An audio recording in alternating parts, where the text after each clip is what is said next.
Paper 2 topic 5 RTI માહિતી અધિકાર અધિનિયમ આરટીઆઈ એક્ટની કઈ કલમ ભારતના નાગરિકને માહિતી મેળવવાનો અધિકાર આપે છે? કલમ 3.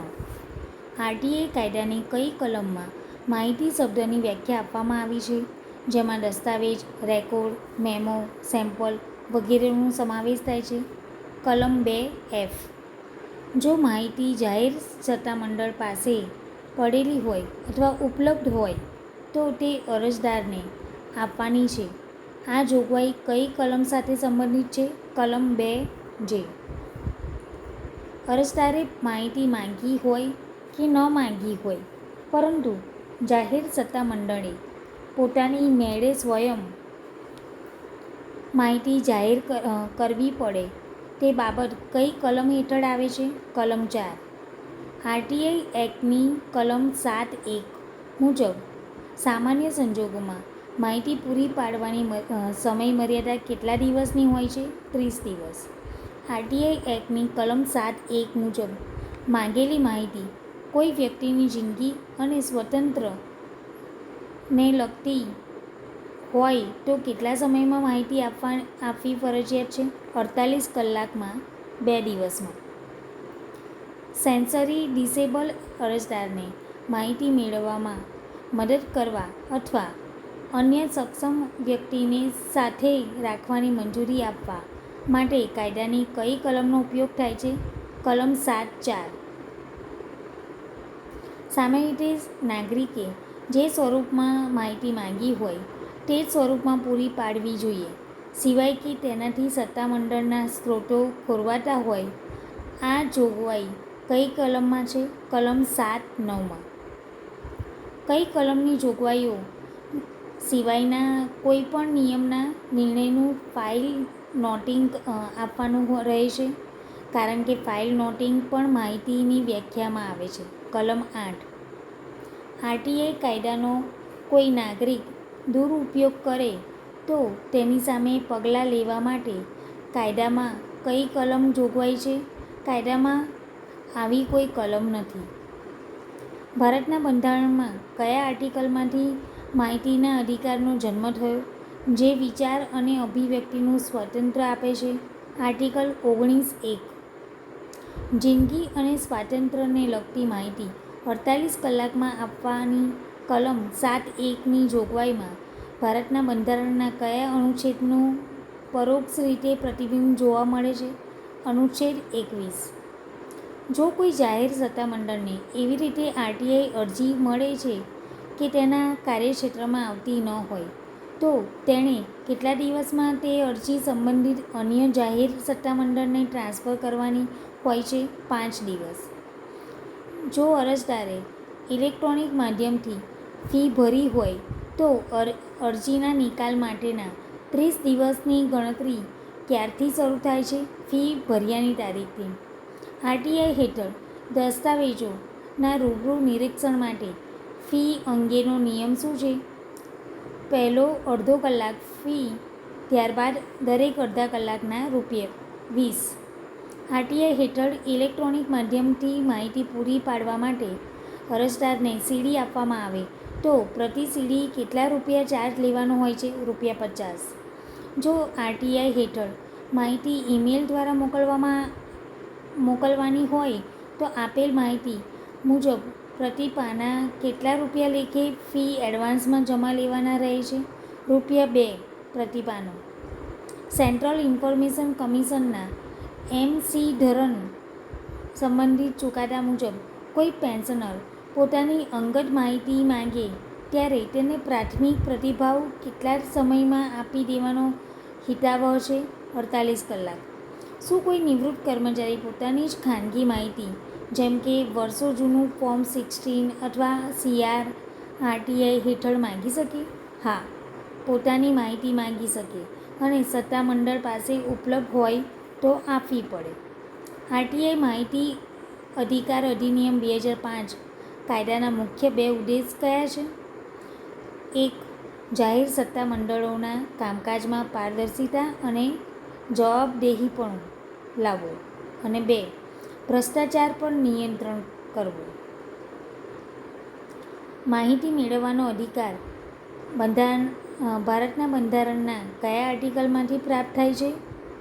ભારતના બંધારણના આર્ટિકલ 19(1) વિચાર અને અભિવ્યક્તિના સ્વાતંત્ર્યનો મૂળભૂત અધિકારમાંથી આ અધિકાર જન્મ્યો છે. આરટીઆઈ માહિતી અધિકાર અધિનિયમ 2005 કાયદાના મુખ્ય 2 ઉદ્દેશ કયા છે?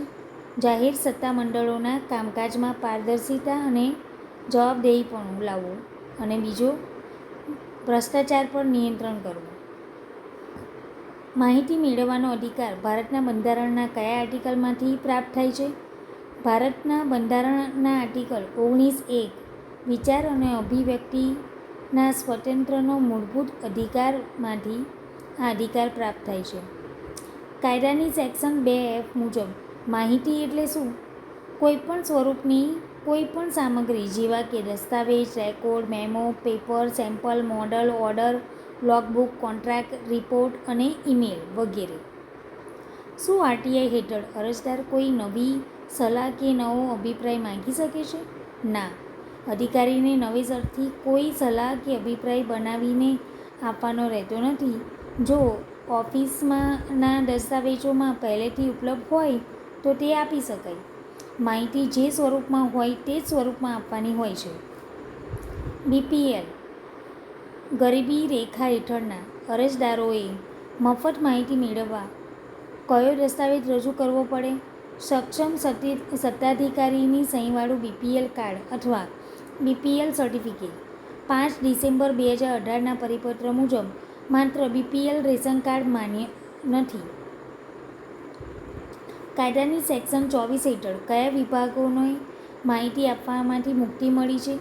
ભારત સરકારના અને રાજ્ય સરકારના ગુપ્તચર તેમજ સુરક્ષા વિભાગોને જેમ કે ભ્રષ્ટાચાર અને માનવ અધિકાર ઉલ્લંઘનના આક્ષેપો સિવાયના કિસ્સામાં આ મુક્તિ લાગુ પડે છે. સેક્શન 9 હેઠળ કયા પ્રકારની માહિતી આપવાની મનાઈ છે? કોપીરાઇટ ધરાવતી માહિતી જેનાથી કોઈના કોપીરાઇટનો ભંગ થતો હોય. સેક્શન 8(1)(a) અંતર્ગત કઈ બાબતોની માહિતી આપવામાં આવતી નથી? દેશની સાર્વભૌમત્વ, અખંડિતતા, સુરક્ષા, વૈજ્ઞાનિક કે આર્થિક હિતો, વિદેશો સાથેના સંબંધો તેમજ ગુનાહિત પ્રવૃત્તિઓને ઉત્તેજન મળે તેવી સલામતીને લગતી સંવેદનશીલ માહિતી. સેક્શન 8(1)(b) માં શું જોગવાઈ કરે છે? જો અદાલત કે કોઈ ટ્રિબ્યુનલે સ્પષ્ટ હુકમ કર્યો હોય કે માહિતી જાહેર ન કરવી અથવા માહિતી આપવી કન્ટેમ્પ્ટ ઓફ કોર્ટ અદાલતનો અનાદર કરવાની સંભાવના હોય તો તે માહિતી નકારી શકાય. સેક્શન 8(1)(d) વેપાર અને વાણિજ્ય ગોપનીયતા હેઠળ કઈ માહિતી સુરક્ષિત છે? કોઈપણ ટેન્ડર પ્રક્રિયામાં ભાગ લેનાર વેપારીઓની વ્યવસાયિક ખાનગી માહિતી, intellectual property rights (IPR), trade secret અને કોમર્શિયલ કોન્ફિડન્શિયલ જેનાથી અન્ય હરીફોના વેપારી રહસ્યો ખુલ્લા થઈ જતા હોય છે. સેક્શન 8(1)(e) વિશ્વાસના સંબંધો હેઠળ કયા દસ્તાવેજો આવે છે? ડૉક્ટર અને દર્દી વચ્ચેના મેડિકલ સર્ટિફિકેટ, ગર્ભાવસ્થા કે ફિટનેસ રિપોર્ટ તેમજ કર્મચારીઓની પર્સનલ ઇન્ફોર્મેશન અથવા વિશ્વાસના સંબંધો સાથે સંકળાયેલી માહિતી. સેક્શન 8(1)(g) કઈ બાબતોને સુરક્ષિત રાખે છે? જે માહિતી જાહેર કરવાથી કોઈના જાનમાલને જોખમ થવાની સંભાવના હોય અથવા માહિતીના સ્ત્રોતોથી ઓળખ ઉજાગર થઈ જતી હોય, દાખલા તરીકે ગુપ્ત બાતમીદારોની માહિતી. સેક્શન 8(1)(h) મુજબ ક્યારે માહિતી અટકાવી શકાય? કોઈપણ વિભાગીય તપાસ, પોલીસ તપાસ, ફોજદારી તપાસ કે ધરપકડ પ્રક્રિયા ચાલુ હોય અને માહિતી આપવાથી તે તપાસમાં અવરોધ ઊભો થતો હોય ત્યાં સુધી માહિતી નકારી શકાય. સેક્શન 8(1)G હેઠળ પર્સનલ ઇન્ફોર્મેશનમાં શું સામેલ છે જે આપી શકાતું નથી? કર્મચારીઓની service book, property return, income tax વગેરે, પારિવારિક અને અંગત સ્વાસ્થ્યના દસ્તાવેજો અને પગારપત્રકની સંપૂર્ણ સ્લિપ. માત્ર કુલ પગાર ગ્રોસ સેલરી આપી શકાય એ સિવાયની અંગત વિગતો આપી શકાય નહીં. જો કોઈ અરજીમાં અમુક મુદ્દા આપવા પાત્ર હોય અને અમુક મુદ્દા મુક્તિવાળા, અંગત કે વેપારી ગુપ્તતાવાળા હોય તો કઈ કલમ હેઠળ કાર્યવાહી થાય?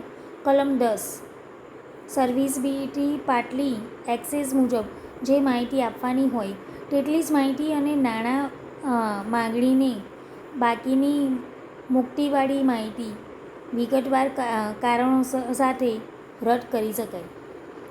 કલમ 7(8) હેઠળ રીઝન્ડ ઓર્ડર એટલે શું?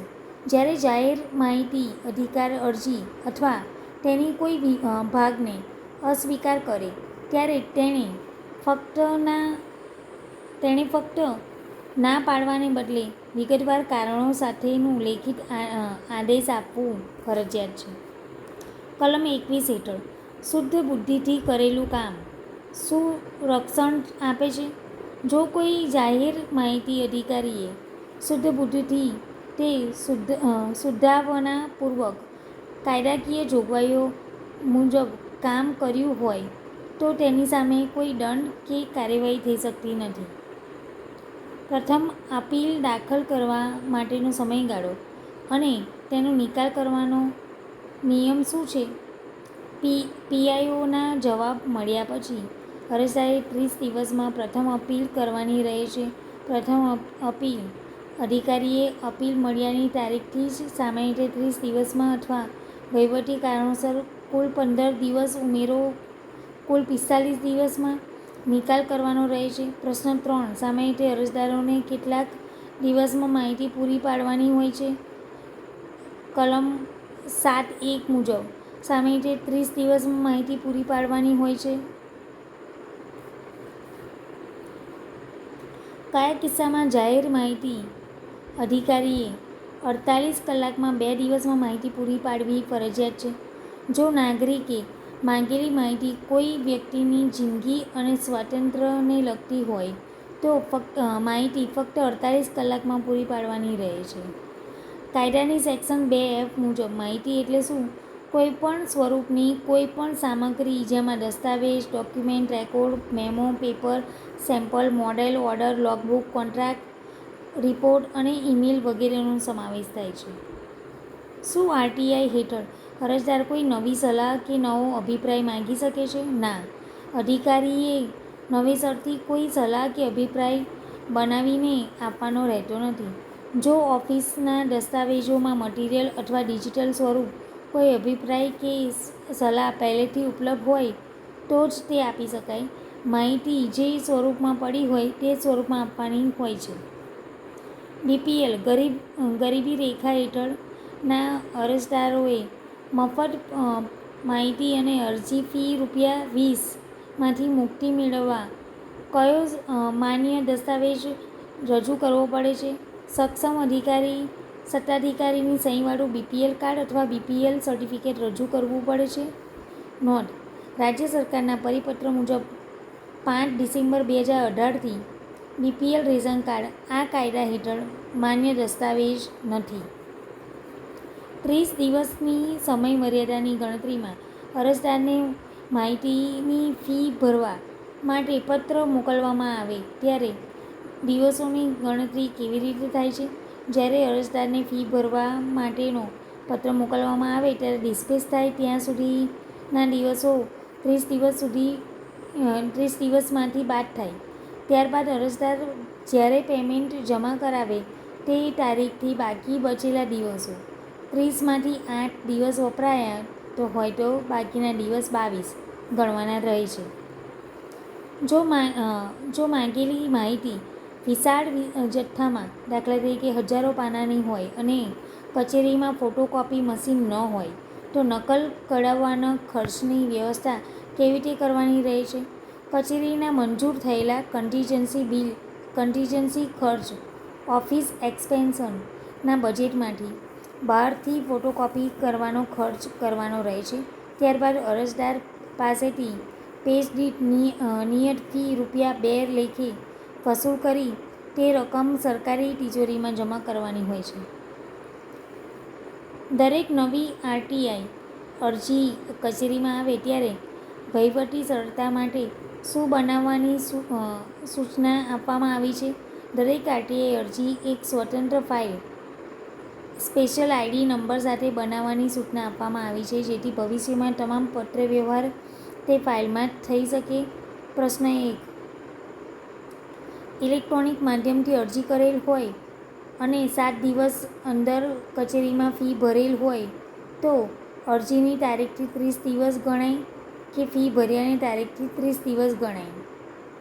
જ્યારે ફી ભરી હોય ત્યારથી 30 દિવસ ગણવાનું થાય છે. જો અરજદારે 7 દિવસમાં ફી ભરી દીધી હોય તો જે તે દિવસે ફી ભરી હોય તે દિવસથી 30 દિવસ ગણવાના રહે છે. જો અરજદારે ફિઝિકલ અરજી કરે અને વિલંબથી ફી ભરે તો પણ ફી ભર્યાની તારીખથી જ 30 દિવસ ગણવામાં આવે છે. શું આરટીઆઈમાં અરજદાર પોતાનો અંગત માહિતી માંગી શકે છે? જેમ કે પોતે જ અરજદાર હોય અને પોતાની જ માહિતી માંગે તો આપી શકે છે? હા, અરજદાર પોતાની અંગત માહિતી જેમ કે પોતાની ઇન્કમ ટેક્સ વિગતો, સર્વિસ રેકોર્ડ કે ખુદનો પાર રિપોર્ટ વગેરે માંગી શકે છે, કારણ કે તે નાગરિક છે અને જો તે માહિતી ઉપલબ્ધ હોય તો આપવી પડે. જો કોઈ નિવૃત્ત કર્મચારી 10 વર્ષ પહેલાંની પોતાની ઇન્કમ ટેક્સ કે અન્ય માહિતી માંગે અને તે ઓફિસમાં ઉપલબ્ધ ન હોય તો શું કરવું? જો અરજદાર પોતાની જ માહિતી માંગતો હોય અને આપણી પાસે ઉપલબ્ધ હોય તો આપવી પડે, પરંતુ જો દસ્તાવેજ ઉપલબ્ધ ન હોય તો છેલ્લા 10-15 વર્ષના ઉપલબ્ધ દસ્તાવેજો તપાસતા આપની આ માહિતી ઉપલબ્ધ નથી તેવું યોગ્ય કારણસર લેખિતમાં જણાવી ના પાડવી શકાય.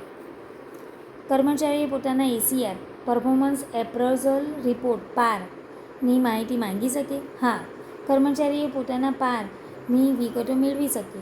રાજ્ય સરકારે નક્કી કરેલ તારીખ જેમ કે 31 ઓગસ્ટ સુધી મૂલ્યાંકન પ્રક્રિયા પૂર્ણ થયા બાદ કર્મચારીએ પોતાના પારનો રિપોર્ટ મળવો જોઈએ.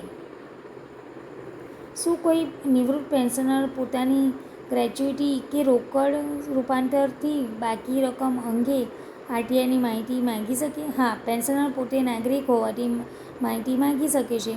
સેન્ટ્રલ ઇન્ફોર્મેશન કમિશન (CIC)ના ચુકાદા મુજબ પેન્શનર જ્યારે પોતાની માહિતી માંગે ત્યારે 48 કલાકની અંદર તેને પ્રાથમિક પ્રતિભાવ આપવો પડે કે આપની અરજી મળી ગયેલ છે અને નિયમ મુજબ 30 દિવસમાં માહિતી પૂરી પાડવામાં આવશે. જો કોઈ અરજદાર બહુ મોટી ફાઇલો, દાખલા તરીકે 5000 થી 6000 પાનાનું નિરીક્ષણ માંગે તો કઈ રીતે કાર્યવાહી કરવી? પ્રથમ નિરીક્ષણ માટે આમંત્રણ પત્ર 30 દિવસની અંદર મોકલી દેવું જોઈએ અને 30મો દિવસ ક્યારેય ચૂકવવો નહીં. ફાઇલો મોટી હોવાથી તબક્કાવાર ફેઝ-વાઇઝ નિરીક્ષણ ગોઠવી શકાય, જેમ કે અઠવાડિયામાં 1 દિવસ અથવા કચેરીની સગવડ મુજબ. નિરીક્ષણ માટેનો ચાર્જ પ્રથમ અડધો કલાક નિરીક્ષણ મફત છે અને ત્યારબાદ દરેક અડધા કલાક અથવા તેના ભાગ માટે ₹20 લેખે ચાર્જ વસૂલ કરી શકાય. આ નાણાં અગાઉથી એડવાન્સમાં અથવા નિરીક્ષણ પૂરું થતાંની સાથે જ જમા કરાવી લેવું હિતાવહ છે. જો અરજદાર ફી કે નિરીક્ષણ ચાર્જ આપવાની ના પાડે તો નો મની નો ઇન્સ્પેક્શન મુજબ કાર્યવાહી થાય. જો કોઈ દસ્તાવેજ 2015માં મે મહિનાના રાજ્ય સરકારના પરિપત્ર મુજબ 5 પાના સુધી મફત હોય તો શું નિરીક્ષણ પણ મફત ગણાય છે? 5 પાના સુધી માહિતીની નકલ મફત છે, પરંતુ નિરીક્ષણનો ચાર્જ અલગ છે. જો અરજદાર નિરીક્ષણ દરમિયાન 5 પાનાથી વધુ ઝેરોક્ષ કે નકલ માંગે તો નિયમ મુજબ માહિતી ફી પેજ દીઠ ₹2 અને નિરીક્ષણ ચાર્જ બંને અલગથી લાગુ પડે છે. જો ઇલેક્ટ્રોનિક માધ્યમથી ઈમેલ અથવા પેનડ્રાઈવમાં માહિતી આપવાની હોય તો ચાર્જ શું છે? જો ઇલેક્ટ્રોનિક માધ્યમથી ઈમેલ અથવા પેનડ્રાઈવમાં માહિતી આપવાની હોય તો તેનો ચાર્જ શું છે? જો સીડીમાં માહિતી આપવામાં આવે તો સરકાર દ્વારા નિર્ધારિત ₹50 છે અને જો ઈમેલ દ્વારા મોકલવાની હોય અથવા અરજદારે પોતાને પેનડ્રાઈવમાં લઈને આવે તો તેમાં ડેટા કોપી કરાવે તો પાન દીઠ થતો નિયમિત ચાર્જ જેમ કે પ્રતિ પાન ₹2 વસૂલ કરી શકાય છે. શું આરટીઆઈ કાયદાના દુરુપયોગ સામે કોઈ કલમ છે?